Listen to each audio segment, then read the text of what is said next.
وفاقی حکومت کی انتقامی کارروائیاں جاری ہیں۔ مسلم لیگ نون کے رہنما ملک احمد خان کہتے ہیں ایف آئی اے نے سائفر کی انکوائری شروع کر دی۔ انکوائری میں عمران خان پیش نہیں ہوئے۔ عمران خان نے پرنسپل سیکرٹری کے ذریعے منٹس تبدیل کروائے۔ عمران خان نے جعلی سائفر کو بنیاد بنا کر جرم کیا۔ خط پر آرٹیکل 95 کی خلاف ورزی کی گئی۔ عمران خان نے آئین پاکستان کے ساتھ غداری کی ہے۔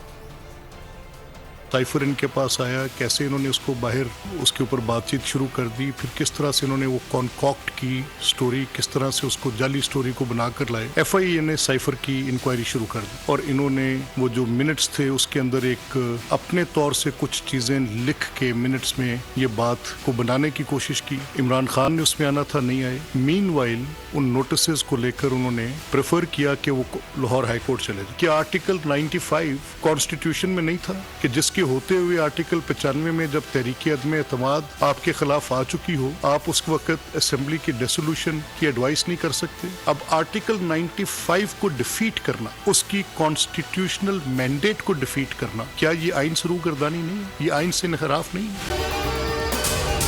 اگر آپ کو یہ ویڈیو پسند آئی ہے تو ہمارے چینل کو سبسکرائب کریں اور بیل آئیکن پر کلک کریں۔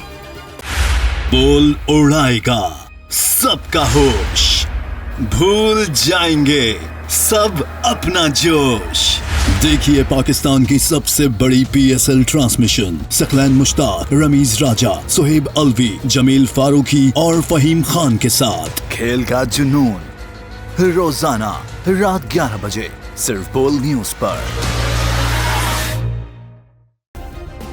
سبسکرائب کریں اور بیل دبائیں تاکہ کوئی خبر رہ نہ جائے۔